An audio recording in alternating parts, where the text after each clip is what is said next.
Hidup ini sudah ribet. Kita hidup lurus aja masalahnya banyak. Apalagi kalau hidup kita bengkok.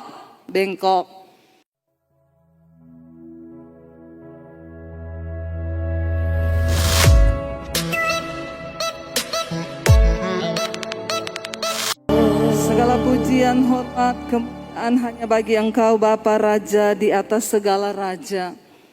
Kami mau menaruh harapan dan percaya kami hanya kepada Tuhan. Karena kami tahu hari-hari ke depan tidak akan semakin baik. Sebab firman Tuhan sedang digenapi hari-hari ini. Berikan kami kepekaan Tuhan. Agar kami tidak menjadi orang yang tidak mengerti dengan apa yang sedang terjadi hari-hari ini.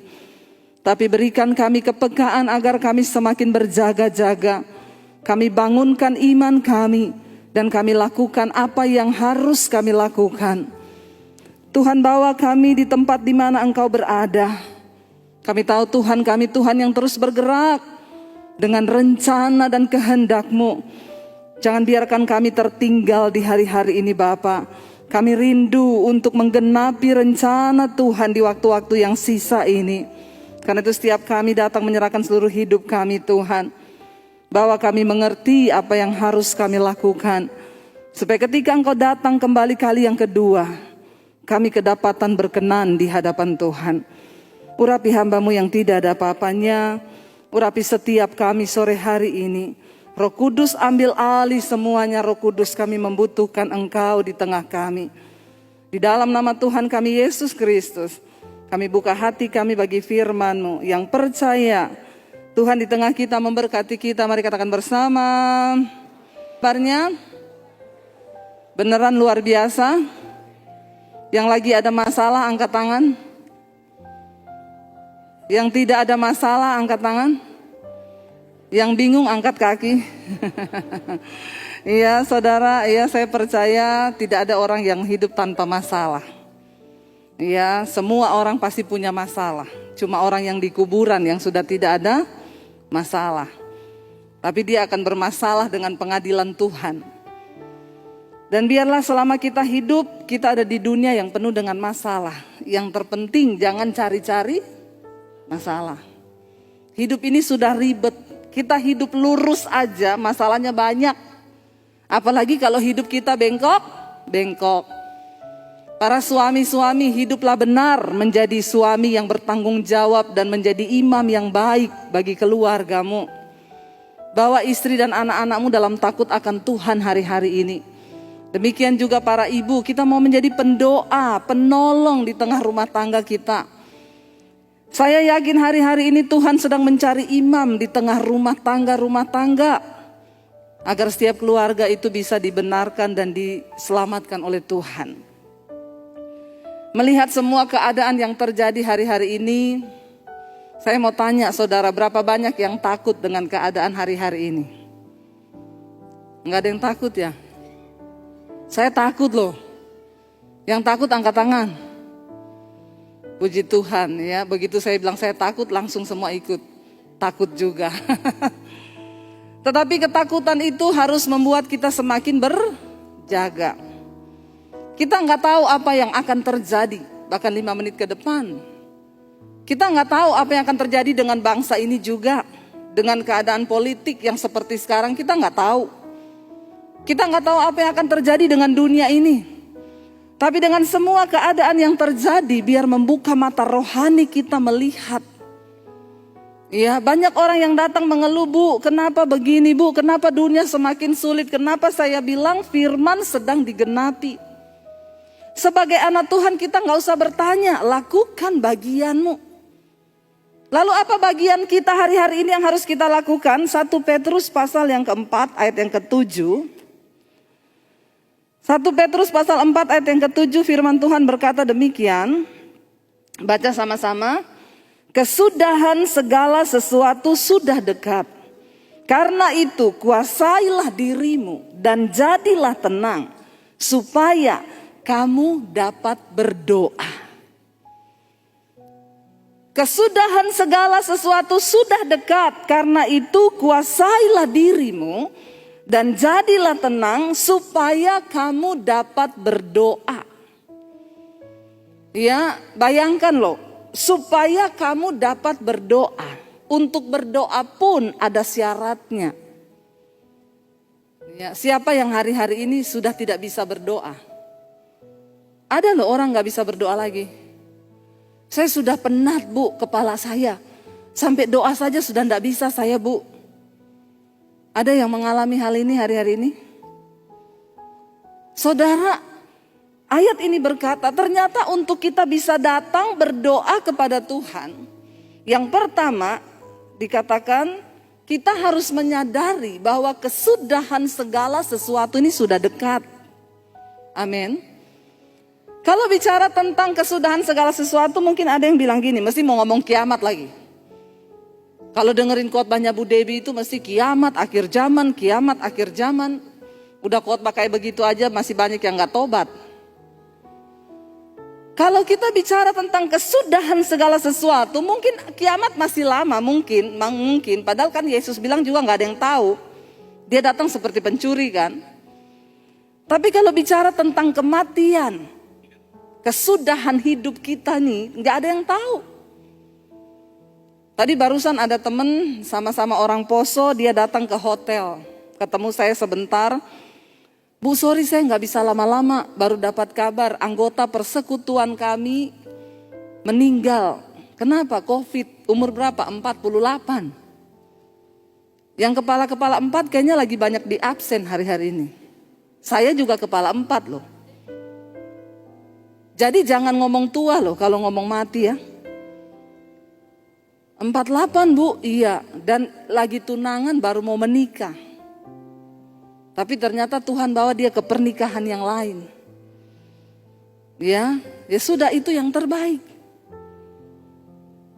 Kalau bicara tentang kesudahan segala sesuatu, yang namanya mati itu di depan kita loh. Apalagi dengan hari-hari ini kan. Kita masih dengar orang baik-baik tiba-tiba, waduh ini Covid saudara. Gak lama-lama loh. Begitu terinfeksi, katanya apalagi yang sekarang ini kan. Itu muntah-muntah, langsung sakit badan, langsung lewat. Ya, harusnya membuat kita takut. Mendorong kita untuk bertobat dan mencari Tuhan, harusnya. Tapi masih banyak orang loh hidup dengan perselingkuhan, bersinah, masih nyaman saudara, masih nyaman. Hidup dengan kedagingan. Saya berdoa di sini tidak ada bapak-bapak yang berselingkuh lagi di luar sana. Amin bapak-bapak. Tidak usah angkat tangan. Ya kalau ada yang angkat tangan kita baptis ulang nih. Kita rendam 15 menit. Biar dia buka mata langsung di rumah Bapa di sorga. Lebih baik tubuhnya binasa tapi jiwanya selamat. Masih ada loh orang-orang yang dengan sombongnya mereka hidup dalam dosa. Menikmati ya kenajisan, percabulan. Masih banyak, bukan cuma ibu-ibu, bukan cuma bapak-bapak, ibu-ibu. Ya tadi saya ngobrol-ngobrol sama Bapak Pendeta Petrus sambil makan kita ngobrol. Iya ya, berbicara tentang hari-hari ini banyak kejatuhan. Makanya kita bilang kalau konseling itu ya, jangan yang laki-laki konseling perempuan kata Pak Petrus. Nanti yang tadinya mau konseling jadi konsleting. Tapi saya bilang sama Pak Petrus, hati-hati juga loh Pak. Sekarang laki-laki sama laki-laki juga perlu dicurigai. Ya di Jakarta banyak loh yang begini ini. Tuhan hanya menciptakan laki-laki dan perempuan. Lain dari itu dari iblis. Jangan pakai dalih apapun. Apalagi di akhir zaman kita lihat sudah semakin disahkan. Ini tantangan bagi gereja Tuhan. Akhirnya kita... Bahkan terakhir saya baca ada satu statement ya, kekristenan ini dianggap melanggar undang-undang hak asasi manusia. Kenapa? Karena melarang LGBT, pernikahan sesama jenis, itu kan hak manusia. Pada akhirnya nilai-nilai kebenarannya akan bergeser dengan nilai-nilai dunia yang mulai digantikan, orang mulai menghalalkan segala cara. Saya mau beritahu kita semua hari ini kita harus kuat di dalam firman Tuhan. Supaya kita tidak terbawa arus. Saya bersyukur lewat pelayanan saya di YouTube beberapa orang Terakhir ini banyak sekali orang datang mengaku, Bu, saya seorang homoseksual. Saya dengar khotbah Ibu, saya takut, Bu, saya mau bertobat. Apakah saya bisa diselamatkan? Saya bilang bisa. Bagi Tuhan tidak ada perkara yang mustahil. Kalau engkau mau, engkau bisa. Apa yang harus saya lakukan? Mulai dari awal kamu ya, kalau bercermin di depan cermin, bilang sama dirimu sendiri. Sebut namamu. Ya, misalnya siapa? Ya, saya tidak mau menyebut, nanti salah lagi. Di sini ada orangnya ya. Misalnya Joni, nggak ada nama Joni kan? Kalau ada saya ganti Bambang. Ada lagi saya ganti Joko. Tapi kayaknya di sini di daerah-daerah Jawa ini kan jarang Joni ya. Di Manado, di daerah timur itu banyak Joni ya. Jadi kita pakai Joni saja. Saya bilang kalau kamu bercermin depan cermin, perkatakan, bilang, Joni, kamu itu laki-laki. Tatap dirimu dan ngomong, kamu diciptakan Tuhan sebagai laki-laki. Kembalikan penciptaan Tuhan yang semula. Kamu tuh laki-laki, Joni.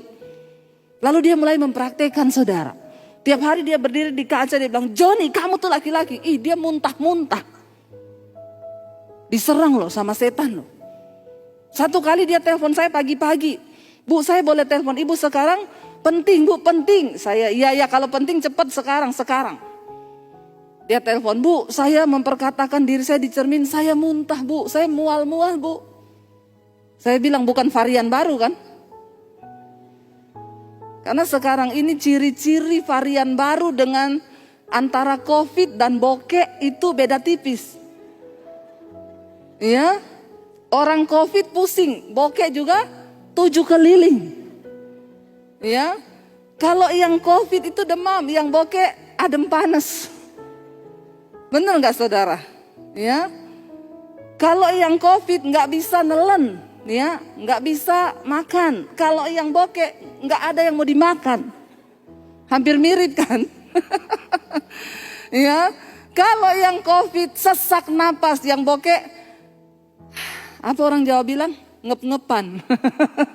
Ya, nahan napas, saudara. Saya bilang teruskan. Tapi saya mau muntah, Bu. Kalau mau muntah lari ke toilet, muntahin gak apa-apa sambil ngomong dalam nama Yesus. Dia lakukan, saudara. Saya layani dia lewat telepon. Tuhan kita, Tuhan yang sanggup bekerja, tidak dibatasi oleh ruang dan waktu. Saudara, engkau harus tahu hari-hari ini kita semua terpanggil menjadi pekerja di ladangnya Tuhan. Menjadi pengerja, menjadi penuai di akhir zaman tidak bisa. Itu bukan hanya pekerjaannya Pak Petrus, bapak-bapak pendeta di tempat ini. Itu pekerjaan kita semua yang dipanggil. Kalau saudara mau dapat mahkota. Selama kita ini mengasihani diri dengan semua persoalan kita, maka kita tidak akan pernah melihat mujizat terjadi. Tapi ketika engkau mulai menanggalkan persoalanmu dan lihat jiwa-jiwa di sekelilingmu. Karena kita dipanggil untuk bekerja bagi kepentingan kerajaan Allah. Amin.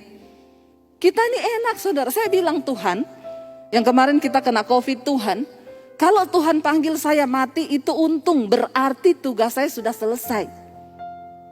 Mati itu enak loh, saudara. Mati itu untung, kata firman Tuhan. Saya tidur nyenyak banget. Lalu ada suara yang bilang begini, kalau kamu terusin tidurmu, kamu mati. Saya gak pengen bangun. Karena enak banget tidur itu. Suara itu bilang kalau kamu terus tidur, kamu mati loh. Rasanya saya gak pengen bangun karena enak banget. Tiba-tiba saya bangun, kenapa? Saya ingat suami saya nanti kawin lagi. Bangun saya. Ya bukan apa-apa ya. Anak saya masih kecil-kecil. Kalau dia nikah sama perempuan yang benar gak apa-apa. Kalau salah nikah, kasihan anak saya. Saya bangun, Tuhan saya belum mau mati. Saya gak mau suami saya kawin lagi. Tapi yang pasti itu mati itu enak, saudara. Gak percaya? Ada yang mau nyoba? Tapi yang pasti Alkitab bilang mati itu keuntungan. Kalau kita sudah hidup dalam kebenaran, dalam perkenanan Tuhan tuh enak. Gak ada yang perlu kita takutkan. Mau COVID ini bervarian sampai 10.000, 100.000. Hei, kuasa Tuhan tetap sama. Dahulu, sekarang, bahkan sampai selama-lamanya. Gak ada yang perlu kita takutkan. Kita bisa berkata, bagiku hidup Kristus, mati adalah untung. Saya cuma bilang sama Tuhan, hidup saya ini sekarang hanya bagi jiwa-jiwa. Setiap hari saya tuh menerima orang konseling saudara. Tapi yang alay-alay saya nggak mau terima. Makanya saya selalu bilang, saya tidak menerima dukungan doa. Saudara datang sendiri sama Tuhan. Tidak ada pendeta hebat yang bisa tolong saudara, yang ada Tuhan yang hebat.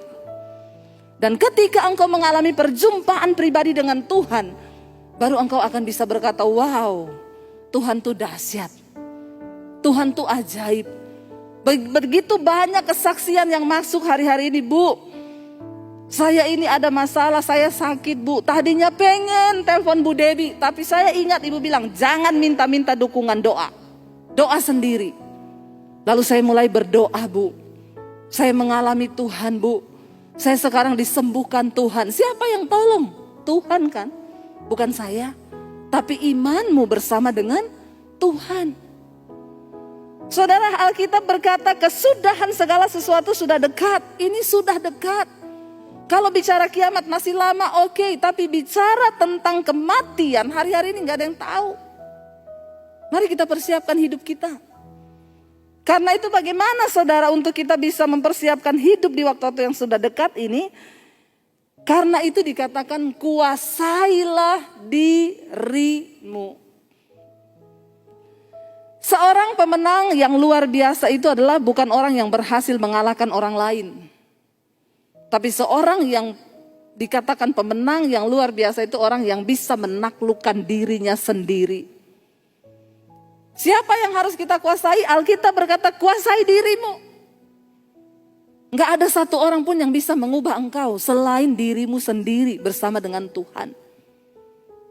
Saya dulu ketika saya belum mengenal Tuhan Yesus, saya hidup dengan semua kemauan saya. Saya lakukan apa yang saya mau karena saya pikir itu adalah sebuah keuntungan, sebuah kebahagiaan bagi saya. Tapi saya semakin terjebak, jatuh makin dalam, terperosok.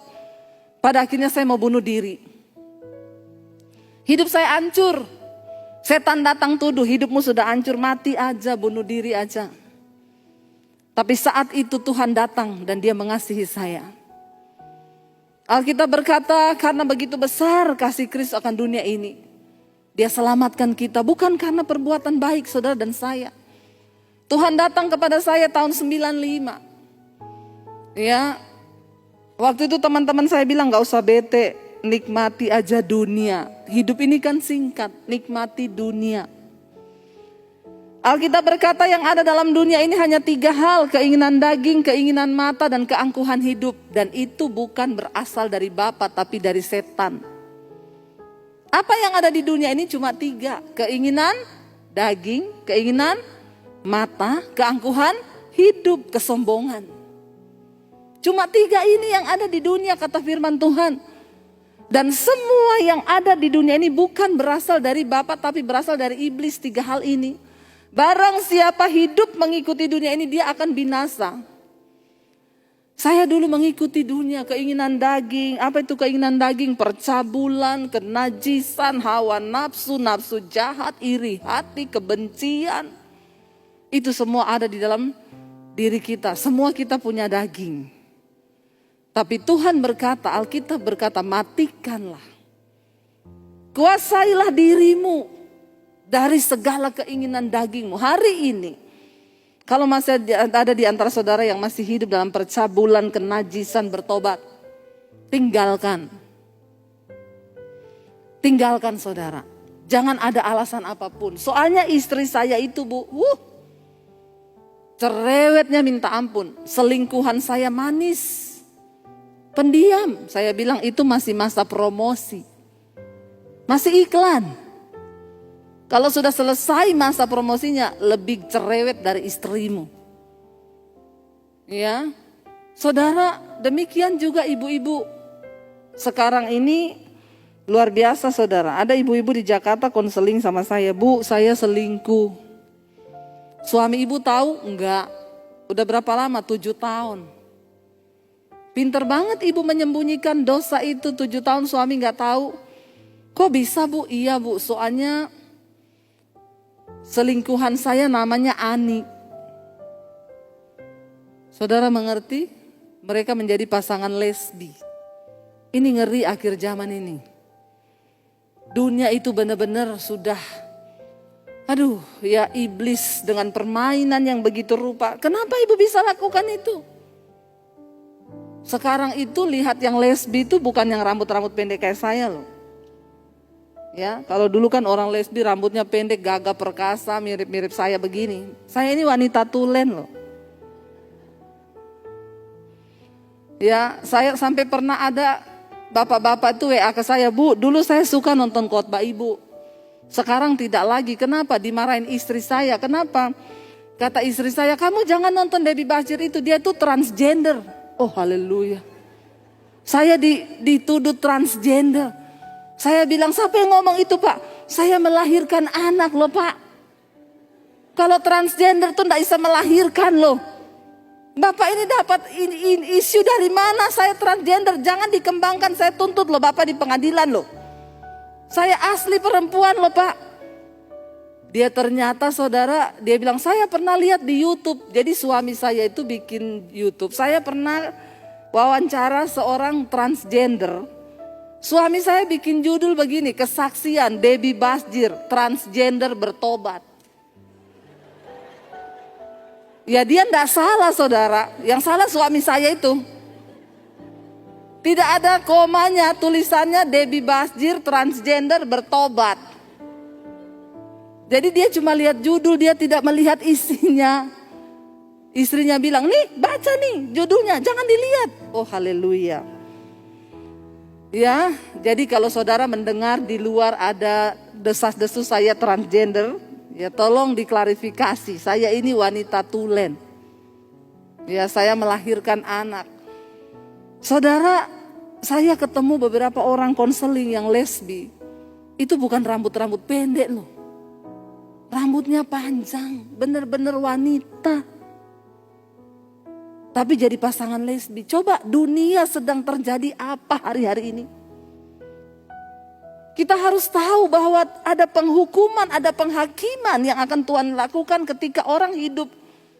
Ini perkara serius. Tolong bapak-bapak dan ibu-ibu perhatikan anak-anakmu. Ya, anak-anak muda sekarang banyak yang berperilaku aneh. Kenapa? Karena di dalam rumah tangga mereka tidak mendapat kasih sayang. Bagaimana nggak mereka memberontak dan mencari jati diri lain? Orang tua berantem terus tiap hari. Ada di sini yang tiap hari berantem? Tidak ada. Semuanya luar biasa. Harusnya. Amin. Berantem, saya sama suami itu punya komitmen. Berantem 5 menit cukup. Susah enggak? Pertama kali susah. Tapi ketika kami mau komitmen melakukan firman, tidak susah. Sekarang kami malah enggak pernah berantem ya saya. Iya enggak saya? Ya, benar saudara. Ya jangan orang yang menguasai diri. Makanya saya suka bilang juga nih, kadang orang di gereja itu hebat saudara. Kalau bahasa roh tinggi, wah hebat di gereja. Di rumah kalau berantem juga bahasanya tinggi. Mending kalau saudara berantem pakai bahasa roh. Bener, itu bahasa roh dipakai waktu mau berantem. Jadi memang kamu tuh dasar. Lah itu kan sekalian kita usir setan, bener nggak? Saya serius ini, saya tidak bercanda loh ini. Karena ada begitu banyak orang hebat di gereja waktu nyanyi puji-pujian, wah. Kekristenanmu itu nggak dinilai ketika engkau duduk di bangku gereja ini. Ini semua lagi kudus semua ini, nggak ada yang merokok, nggak ada yang mabok, nggak ada yang berantem. Tapi ketika engkau keluar dari gedung gereja ini, disitulah baru dilihat kekristenan yang sesungguhnya. Ada orang yang tanya sama saya, Bu, kalau pelayanan di daerah-daerah itu sering ada yang kerasukan nggak? Oh banyak di daerah. Kerasukan lagi puji-pujian kerasukan. Kalau di kota-kota besar ibu pelayanan di gereja masih ada nggak yang kerasukan? Saya pikir-pikir nggak ada loh. Iya di kota besar hampir nggak ada orang kerasukan. Dulu pernah di Jakarta saya pelayanan di satu gereja, jemaatnya juga ribuan, lagi puji-pujian ada bapak-bapak jatuh menggelepar. Saya udah mau lari mendoakan pelepasan saudara. Saya lari gitu, saya mau doakan dalam nama Yesus. Istrinya bilang, Bu gak usah Bu, kenapa? Epilepsi. Saya kira kerasukan saudara. Ternyata epilepsi. Ya. Lalu dia tanya, kenapa Bu? Kalau di kota besar tidak ada orang yang kerasukan. Di desa-desa banyak yang kerasukan. Saya berpikir itu iya ya. Roh Kudus kira-kira jawabannya apa Roh Kudus? Roh Kudus kasih saya hikmat. Kalau di kota besar itu setan sudah tidak bekerja. Cuma kontrol. Saudara ngerti? Di gereja begini setan udah gak kerja, dia cuma kontrol. Lancar Joy, lancar bro. Lanjutkan. Jemaat banyak, sip. Penuh, oke. Biarin mereka rajin ke gereja ibadah. Yang penting hidupnya gak berubah. Kita gak usah buang tenaga gangguin mereka. Kenapa? Dagingnya aja udah gede. Daging sama setan tuh gak ada hubungan. Ini daging. Percabulan, kenajisan, hawa nafsu, nafsu jahat, iri hati, kebencian, dendam, amarah, pertikaian, perselisihan, itu daging. Jangan engkau tengking, setan ketawa. Ini perbuatan daging. Setan itu cuma menunggangi aja. Makanya ada orang selingkuh, saya bilang, kamu kenapa selingkuh? Udah punya istri, punya suami, kenapa masih selingkuh? Gara-gara setan Bu. Setan protes loh. Kata setan, enak di lu, sial di gua. Bener-bener setan bilang sudah tidak ada tempat aman di dunia ini. Manusia lebih setan dari setan. Jangan salahin setan, kuasai dagingmu. Kita diberikan kuasa ketika engkau menerima Yesus sebagai Tuhan. Roh yang ada padamu, kata firman Tuhan. Hei, tidak tahukah engkau roh yang membangkitkan Kristus dari kematian itu ada dalam hidupmu? Wow. Kalau roh itu yang membangkitkan Kristus dari kematian ada di dalam diri kita, apa yang dia tidak sanggup lakukan bersama dengan kita saudara? Persoalannya engkau mau gak bertobat? Engkau mau gak diubahkan? Ada niat gak dari kita yang kita tahu hari ini apa yang belum beres? Kita datang sama Tuhan dan bilang, Tuhan ubahkan aku. Aku suka marah-marah Tuhan. Aku mau berlatih supaya aku jadi orang yang gak marah-marah Tuhan. Aku suka selingkuh Tuhan. Ya kalau tahunya, kalau saudara tahu saudara jatuhnya di situ, ya hindarilah daerah itu. Jangan main Facebook, jangan main Instagram kalau nggak kuat-kuat iman. Apalagi kumpul-kumpul reuni. Kalau reuninya nggak ada artinya, nggak usah. Karena banyak perselingkuhan terjadi sekarang karena kumpul-kumpul. Akhirnya terjadilah hal-hal yang diinginkan. Ada oma-oma di Jakarta telepon saya, Bu, saya mau konseling Bu. Saya ketemu di satu persekutuan. Saya bilang, sekarang aja oma saya ada waktu. Enggak, nanti aja Bu Debbie pulang, saya minta nomor HP.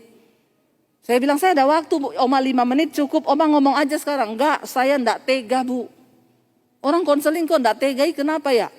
Saya kasih nomor HP saya, begitu pulang dia telepon, Bu, saya oma yang tadi. Ibu doakan saya Ibu, saya dengar khotbah Ibu Bu, saya mau mengaku Ibu saya jatuh. Saya bilang makanya oma kalau jalan hati-hati. Licin, apalagi masuk kamar mandi hati-hati kepleset. Oma punya tulang itu sudah rawan, kalau jatuh bisa patah. Bukan itu Bu jatuhnya. Jatuhnya apa? Saya selingkuh, astagfirullah subhanallah. Oma umur berapa? 65 tahun. Tapi memang oma-oma sekarang itu kan eksis di dunia maya. Oma sekarang di TikTok Oma-oma umur 70 TikTokan. Sekarang lihat oma-oma bawaannya tongsis. Kemana-mana live. Hai. Akhir zaman memang. Memang akhir zaman saudara. Ya sampai ada oma-oma bikin TikTok. Kamu Jangan ketawain Oma kalau Oma tiktokan. Oma pernah rasa muda seperti kamu, tapi kamu kan belum pernah rasa tua kayak Oma. Lebih baik kamu berdoa supaya umurmu panjang bisa seperti Oma. Ting ting ting ting Oma tiktokan. Saya ketawa lihat itu tiktokan Oma begitu. Inilah sebabnya saya tanya Oma selingkuh. Oma minum vitamin apa? Ini gara-gara mungkin masa pandemi ini orang minum vitamin terus makanya jadi begini ini juga. Saya ketemu, jadi ceritanya begini Bu. Cucu saya itu bikinin saya Facebook. Terus sama cucu ditanya, Oma punya kenalan gak waktu sekolah dulu? Oh ada, siapa Oma? Yang disebutin nama mantan. Orang kalau ditanya teman dulu yang diingat siapa? Mantan. Di sini tidak boleh ingat-ingat mantan, amin. Berbahaya itu. Akhirnya Oma sebut nama mantannya, sama cucunya dicari. Opanya ternyata gaul, punya Facebook juga. Lalu diajar sama cucunya, Oma caranya chatting begini Oma. Oma tiap hari chattingan sama mantannya. Saya merasa berdosa Bu Debbie. Ya sudah Bu, kan baru di Facebook. Sekarang Oma tutup itu Facebook. Daripada Oma tidak kuat iman. Oma itu harusnya jadi pendoa Oma. Kenapa Oma mainan Facebook terus selingkuh? Tapi gak apa-apa lah baru di Facebook. Itu Opa tinggal di mana? Di Kalimantan. Oma di Jakarta. Ya sudah baru di Facebook Bu. Makanya saya mau ngaku. Kenapa? Bukan cuma di Facebook. Kami sudah beberapa kali ketemu dan melakukan. Ngeri loh saudara. Saya bilang Oma ikhtifar. Ingat umur Oma. Ikhtifar Oma, astagfirullah saya yang takut lihat Oma. Sebentar lagi di absen. Kalau udah mulai umur-umur kepala 6 ke atas tuh udah harus siap-siap loh. Dia bilang makanya Bu saya tuh, Oma ketemunya di mana? Jadi kalau kangen dia terbang dari Kalimantan booking hotel di kota. Oma datang ketemu di hotel. Padahal kami gak ada niat loh Bu lakukan apa-apa. Cuma ketemunya di hotel. Adanya bantal sama guling. Coba jangan aneh-aneh ya saudara ya. Beresin hidupmu ya saudara, ini sudah hari-hari terakhir. Kuasai dirimu di dalam segala hal. Jadilah tenang kata firman Tuhan. Saudara, orang itu tidak mungkin tenang kalau dia ada dosa. Dosa itu pencabut damai sejahtera nomor 1 dalam hidup manusia. Ayat ini berkata, kesudahan segala sesuatu sudah dekat, karena itu kuasailah dirimu dan jadilah tenang. Firman Tuhan berkata, di mana ada kebenaran, di situ tumbuh damai sejahtera. Dan di dalam damai sejahtera itu ada ketenangan di dalam hati. Coba saudara praktekkan, kalau orang ada dosa tidak mungkin hidupnya tenang.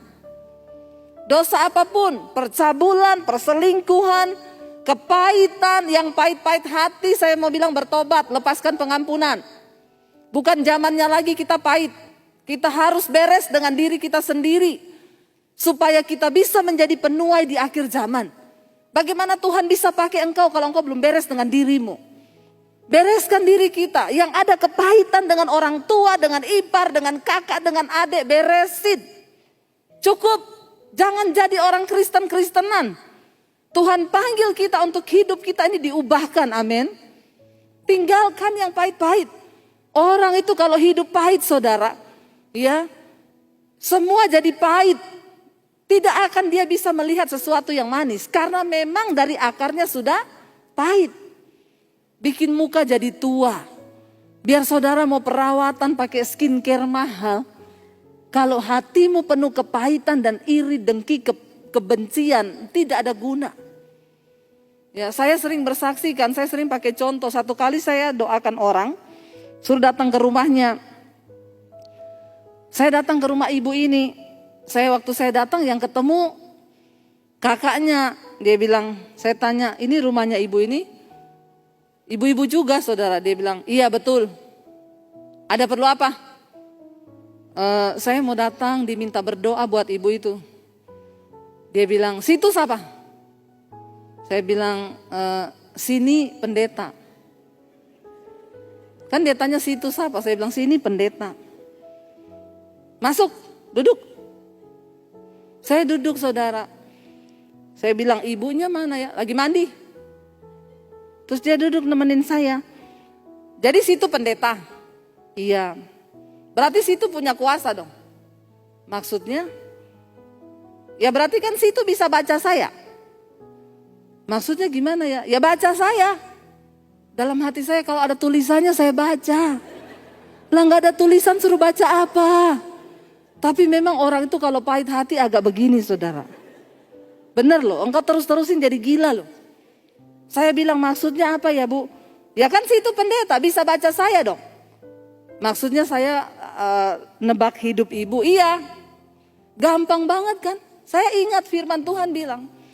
Seperti air mencerminkan wajah.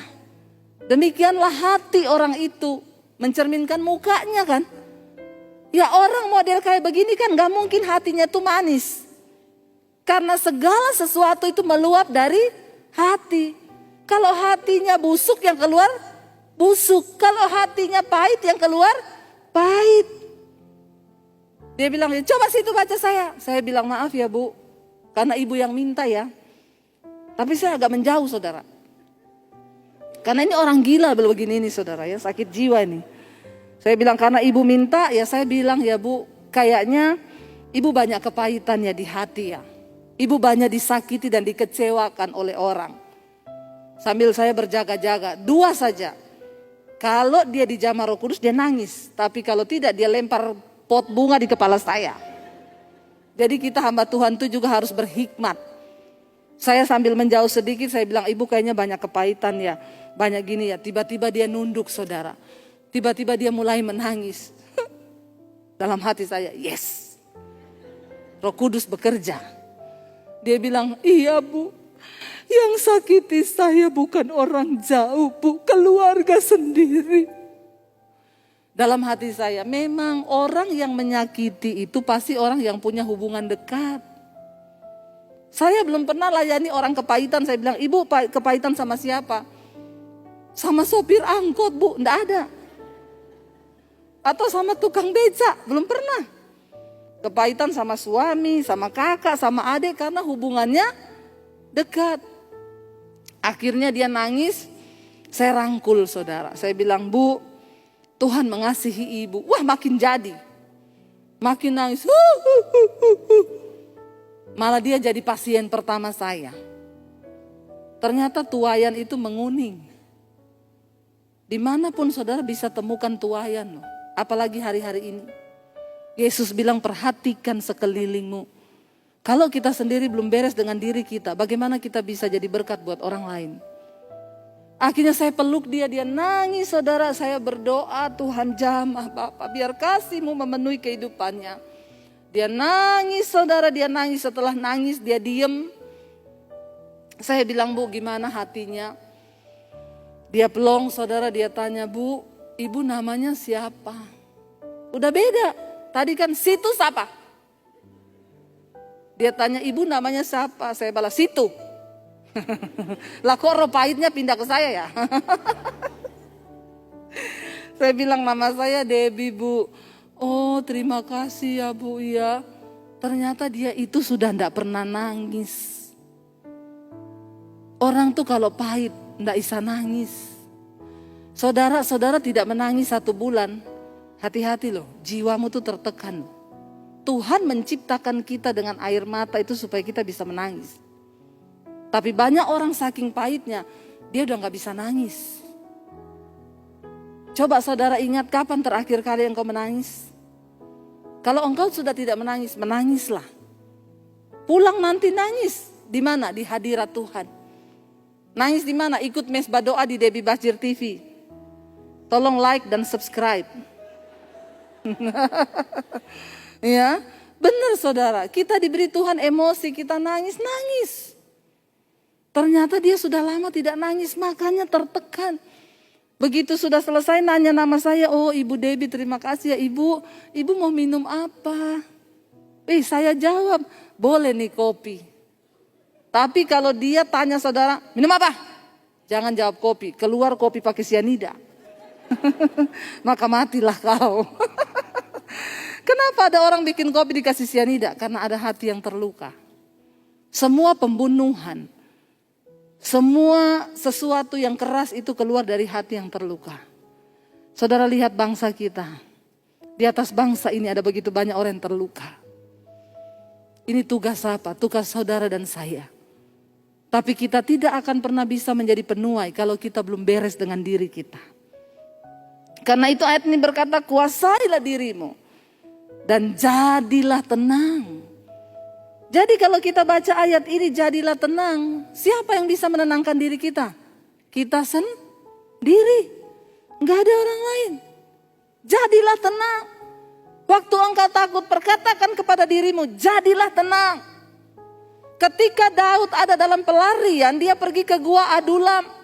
Di sana yang ikut sama dia, saudara, ratusan orang-orang yang punya hutang dikejar-kejar debt collector.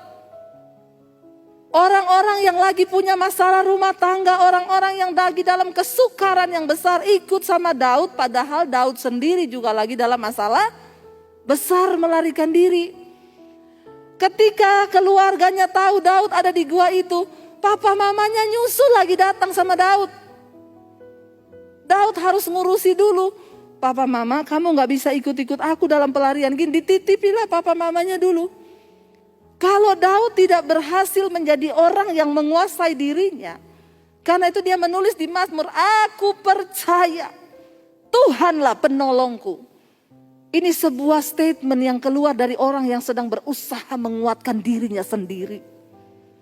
Aku percaya engkau Tuhan penolongku. Keadaannya bilang, enggak, kamu gak mungkin ditolong, kamu mati dikejar Saul. Aku percaya engkaulah pemegang kehidupanku. Hanya dekat Allah saja aku tenang. Ini perkataan-perkataan yang Daud ucapkan untuk menguatkan dirinya. Hari-hari ini apa yang bisa menguatkan kita, saudara? Firman Tuhan. Ayo perkatakan firman. Ayo ucapkan firman. Saudara dapat melakukannya dengan berkata, aku percaya ketika iblis datang menyerang engkau bertubi-tubi, masa depanmu gak tahu gimana. Saya hari-hari ini melayani. Ada banyak orang yang mau bunuh diri karena takut menghadapi hari depan ini. Hari-hari ini tuayan tuh banyak. Kemarin saya dapat telepon saudara dari Kanada. Dia WA saya, ibu, saya boleh telepon ibu? Saya mengucap syukur. Khotbah ibu berhasil membuat saya tidak jadi bunuh diri. Saya langsung, oke, telepon saya sekarang. Ya, telepon saudara. Kalau yang begini-begini saya semangat layani. Tapi kalau yang bu, saya bulan depan jatuh tempo, itu hubungi bank. Jangan hubungi saya, karena saya juga tidak dapat menolong saudara. Ya, saya bilang, oke, sekarang telepon, dia telepon. Bu, tadinya yang sering dengar khotbah ibu itu istri saya. Saya nggak pernah dengar khotbah ibu. Tadi itu istri saya putar khotbah ibu, saya sambil lalu bu. Beberapa hari ini saya sudah punya pikiran mau bunuh diri, saya mau terjun dari apartemen. Pas saya lewat tadi di ruang keluarga, istri saya lagi putar khotbah ibu. Pas saya lewat, pas ibu ngomong gini, sekarang orang-orang mau bunuh diri itu goblok, nggak usah bunuh diri juga mati kok. Nanti juga mati, entah kena COVID atau kena apa juga pasti mati. Cuma itu saudara, dia lewat. Dia dengar itu, tiba-tiba dia disadarkan. Lalu dia tuh berlutut, dia masuk di kamar, dia nangis. Dan akhirnya dia bilang sama istrinya, saya mau dengar lagi. Lalu dia dengar semua khotbah-khotbah saya. Dia bilang, saya dilawat Tuhan bu, saya nonton akibat dosa tersembunyi. Itu saya bu, saya melakukan dosa tersembunyi, saya jatuh dalam kenajisan. Dan hari-hari ini iblis sedang menuduh saya. Hidup saya kacau. Saya nggak tahu masa depan saya mau bagaimana. Dan dosa itu mengejar saya. Bayangkan loh, dosa. Dosa tidak akan pernah membuat Anda tenang. Karena itu hari ini, kalau engkau mendengarkan firman Tuhan, bereskan hidupmu saudara. Lalu dia minta saya doakan buat dia. Saya bilang, Pak, jangan punya pikiran bodoh untuk bunuh diri. Dia bilang, bener yang ibu ngomong, saya ingat-ingat terus, bener. Gak usah bunuh diri juga mati kok. Jangan ada pikiran bodoh. Saudara, saya melihat hari-hari ini gelombang penuaian orang bertobat. Jadi tidak semua dari pandemi ini dampaknya buruk. Ada dampak yang positif, orang-orang bertobat, saudara. Pemberitaan Injil itu sekarang kita melihat dengan adanya media. Setiap malam saya ada mesbah doa. Di satu tayangan pertama, 1 jam pertama yang masuk di live chatting itu 14.000. 14.000 itu padahal satu akun YouTube itu, satu channel itu, satu keluarga loh yang nonton. Setelah 1 jam pertama 25.000, 30.000, besoknya itu 50-60.000. Kita membutuhkan gedung segede apa untuk menampung orang 60.000 setiap hari. Pagi dan malam setiap kali saya tayangkan mesbah doa dan mesbah syukur. Saya tuh bersyukur, saudara. Sebelum masa pandemi ini 2 tahun yang lalu, Tuhan itu mendorong saya beritakan Injil di media. Itu yang saya dapat. Saya bilang, Tuhan, media tuh di mana? Saya mau menyerahkan diri saya, tapi di mana? Saya bilang ke suami saya, Tuhan itu suruh saya bergerak di media tuh di mana ya? Aku ini merasakan Tuhan tuh suruh saya bergerak di media di mana? Suami saya bilang, ya pasti TV lah. Saya cari teman saya yang kerja di salah satu TV swasta di Jakarta. Kalau saya mau syuting khotbah, apa aja syaratnya? Pertama, ibu harus bikin 10 episode. Kedua, harus sesuai standar kami, jadi pakai studio kami. Tapi 1 episode 6 juta, jadi 10 episode 60 juta. Saya tanya, udah pasti tayang? Belum, dilihat dulu. Waduh, jadi kalau nggak tayang ya nggak bisa. Udah buang 60 juta belum pasti tayang. Saya tuh nggak jadi, saya mundur. Saya berdoa, Tuhan tunjukin saya Tuhan. Saya punya kerinduan bahwa saya di tempat di mana Tuhan tuh berada. Saya nggak mau melayani, ternyata saya sudah ketinggalan dengan pergerakannya Tuhan. Kita harus bergerak bersama dengan Tuhan karena Tuhan kita Tuhan yang bergerak. Lalu saudara, tiba-tiba saya pergi ke Bali pelayanan, saya ajak mami saya ketemu sama satu orang di kafe. Kita janjian di situ. Saya lihat orang lagi syuting di situ. Saya tanya sama produsernya duduk di samping meja saya, Pak, ini syuting apa? Buat acara TV Bu. Di mana? Di TV apa? Di YouTube. Loh emang bisa? Ibu nggak tahu. Sekarang semua udah beralih ke YouTube. YouTube ya Bu, lintas budaya, lintas agama, lintas benua, lintas negara. Waduh, saya pikir, iya juga ya, YouTube itu masuk di kamar-kamar tidur pribadi. Waduh, itu kalau firman Tuhan bisa diberitakan. Saya pulang ngomong ke suami saya sudah dapat petunjuk dari Tuhan. Saya harus pergi ke Bali loh untuk menemukan petunjuk ini. Suami saya bilang, apa? Kita bikin channel YouTube. Suami saya gini, opo meneh. Saya bilang, jangan bilang gitu, ini dari Tuhan loh. Akhirnya ya sudah, dia ikuti, kita syuting pakai alat yang seadanya, kadang pakai HP saya, tayang saudara. Apa yang Tuhan taruh, saya share. Waktu tayang tema khotbah akibat dosa tersembunyi, saya kaget karena saya kasih nomor HP di situ. Nomor HP yang mau konseling. Orang saudara konseling dari jemaat, pengerja, full timer, sampai pendeta. Ternyata banyak sekali yang menyimpan dosa-dosa tersembunyi. Pada pengakuan dosa, saya cuma terheran-heran. Aduh, ternyata orang Kristen. Ngeri-ngeri kasus-kasusnya itu. Ternyata benar kalau ada sinetron tulisannya diangkat dari kisah nyata. Itu benar banget. Lebih ngeri kisah nyatanya daripada sinetron. Itu terjadi. Akhirnya saudara dari situ benar. Ketika awal tahun masuk 2020 terjadi pandemi 2020. Saya tuh melihat di situ Tuhan bekerja. Iya, udah habis waktu saudara. Tuhan bekerja ya. Saya melihat di situ jiwa-jiwa orang datang saudara. Bahkan bukan cuma dari Kristen. Beberapa dari agama yang lain. Ibu, saya pengen mengenal Tuhan Yesus.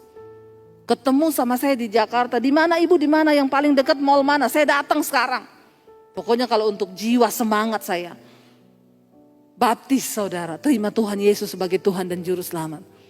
Dengan adanya ini saya percaya, Yesus berkata dia tidak akan datang sebelum Injil ini diberitakan sampai ke seluruh dunia. Dengan adanya media ini, Injil diberitakan sampai ke seluruh bumi. Karena itu bersiap-siaplah. Waktunya tidak lama lagi.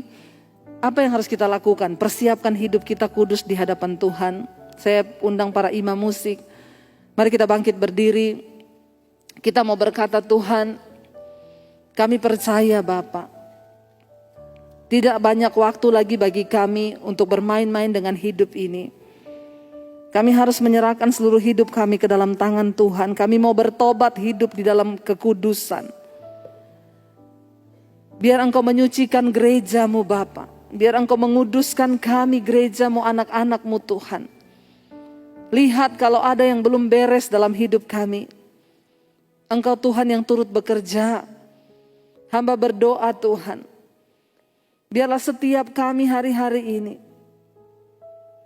ada di dalam perkenanan Tuhan.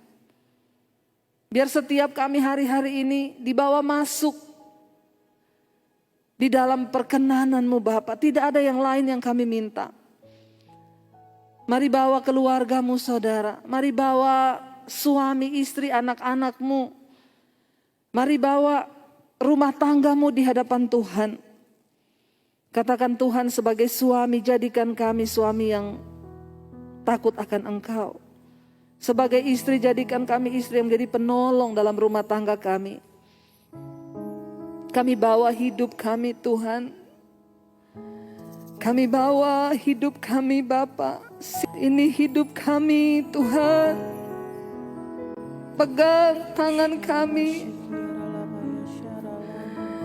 Kuduskan gereja-Mu Bapa. Kuduskan setiap kami Tuhan. Ini hidup kami Tuhan. Ini hidup kami. Kami bawa.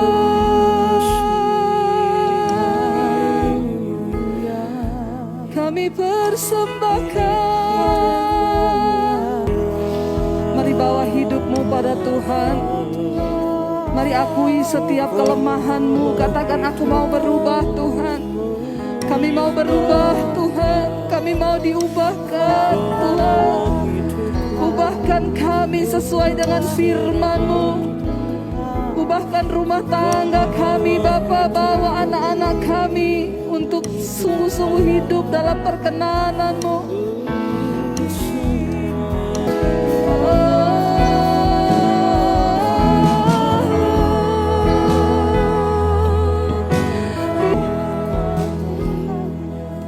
Kami percaya saat kami datang Tuhan dengan kerendahan hati mengaku semua dosa dan pelanggaran kami. Engkau Tuhan yang mengampuni dan menyucikan kami. Terima kasih buat sore hari ini. Kami pulang dengan sebuah perubahan karena Tuhan yang mengubahkan hidup kami. Segala pujian, hormat, kemuliaan hanya bagi Engkau. Dalam nama Tuhan Yesus kami berdoa dan bersyukur. Sama-sama katakan